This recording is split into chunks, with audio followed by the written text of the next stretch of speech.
கடவுளே உலகில் எழுந்தருளும் நீதியை நிலைநாட்டும். கடவுளே உலகில் எழுந்தருளும் நீதியை நிலைநாட்டும்.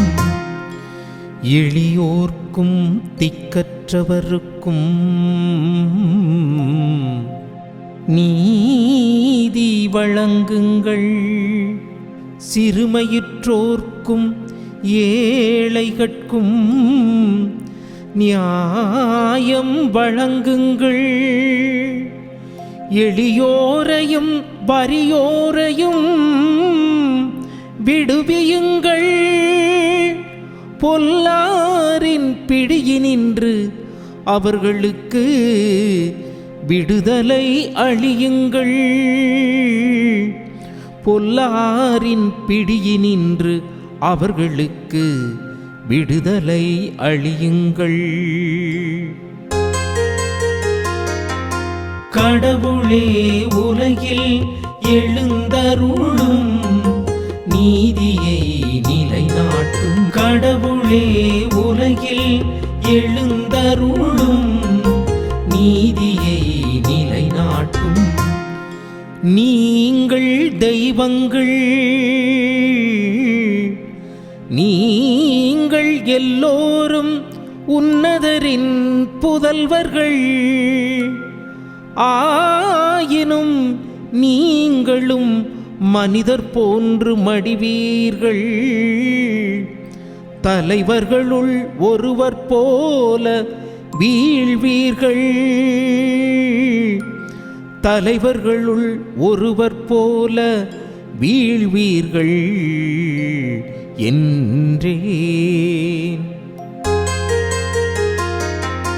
கடவுளே உலகில் எழுந்தருளும் நீதியை நிலைநாட்டும். கடவுளே உலகில் எழுந்தருளும் நீதியை நிலைநாட்டும்.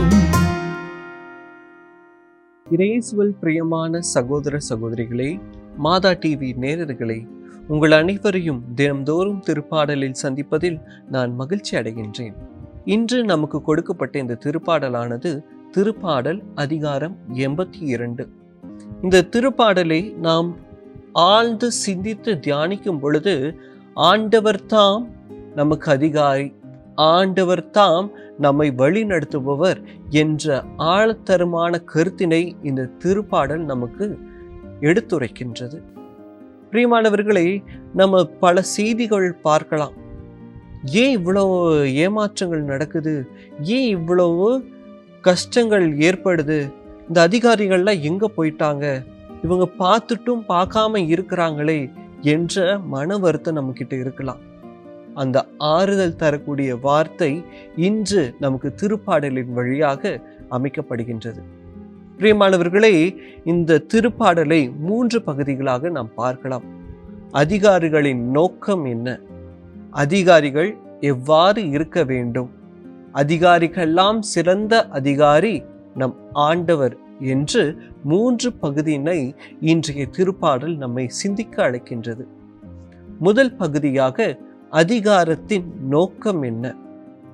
நம் ஆண்டவராகிய இயேசு கிறிஸ்து இந்த உலகில் இருக்கும் பொழுது ஒரு அதிகாரியாக இல்லை, மாறாக மக்களின் மக்களாக இருந்தார். மக்களின் பிரச்சனையை எடுத்துரைக்கும் ஒரு அதிகாரியாக இருந்தார். பிரியமானவர்களே, நமது வாழ்க்கையில் ஒரு அதிகாரம், ஒரு பொறுப்பு கொடுக்கும் பொழுது நாம் எவ்வாறு செயல்படுகிறோம்? நம்மையே முன்னிலையில் வைத்து செயல்படுகிறோமா, அல்லது ஒடுக்கப்பட்டோருக்கும் அனாதைகளுக்கும் சிறைப்பட்டோருக்கும் நாம் முன்னின்று அவர்களுக்காக நாம் பேசுகிறோமா? பிரியமானவர்களை, அதேதான் இன்றைய தாவீதின் மூலம் இன்றைய திருப்பாடலின் வழியாக ஆண்டவர் நமக்கு உணர்த்தும் செய்தி. நமக்கு கொடுக்கப்பட்ட இந்த பொறுப்பு பதவி அனைத்தும் ஏழை எளியோர், ஒடுக்கப்பட்டோர், சிறைப்பட்டோர் அவர்களுக்கு நாம் குரல் கொடுக்கக்கூடிய மகனாக மகளாக மாறக்கூடிய தருணமாக அமைக்கப்படுகின்றது.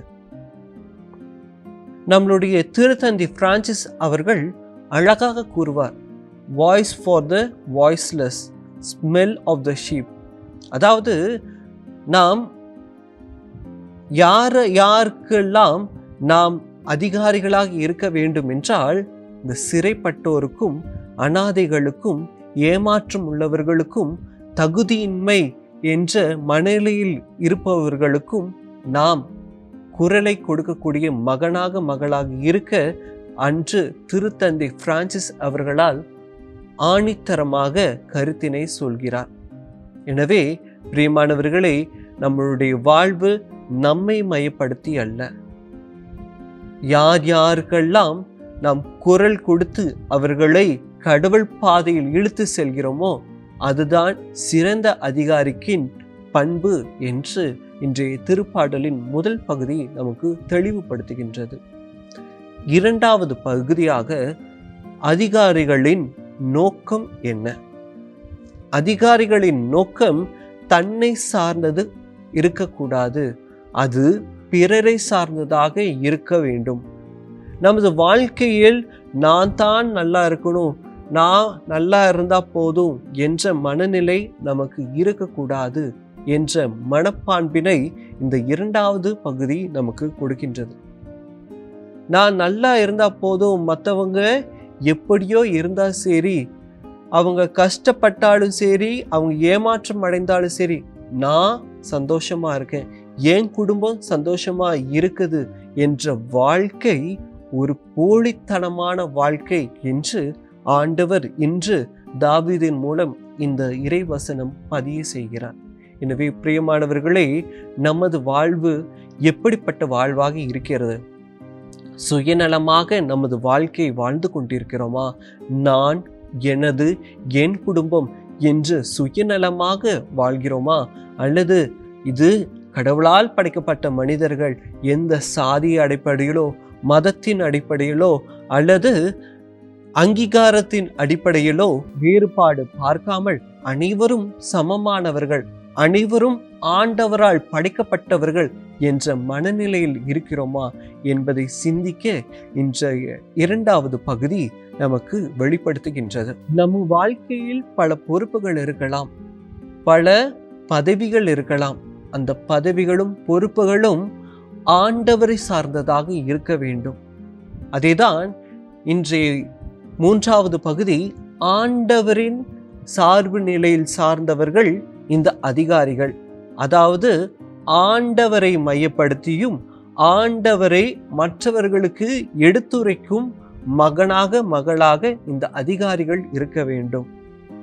அது லாட்டினில் அழகாக சொல்வார், ஆல்டர்ஸ் கிறிஸ்துவர், மறு கிறிஸ்துவர். அதாவது நமது வாழ்க்கை கிறிஸ்துவை மையப்படுத்தி இருக்க வேண்டும். நமது வாழ்வு கிறிஸ்துவாக இருக்க வேண்டும். கிறிஸ்துவாக எவ்வாறு இருக்க முடியும்? மற்றவர்களை நேசித்து அன்பு செய்து மற்றவர்களை நம்மளுடைய பிள்ளைகள், அதாவது கடவுளின் பிள்ளைகள் என்ற மனநிலை நமக்கு இருக்க வேண்டும். எனவே பிரியமானவர்களை, இன்று நமக்கு கொடுக்கப்பட்ட இந்த 3 பகுதியை சிந்தித்து நமது வாழ்க்கையில் அது வாழ்வாக்கி நாம் பயன்பெறுவோம். ஜெபிப்போமாக.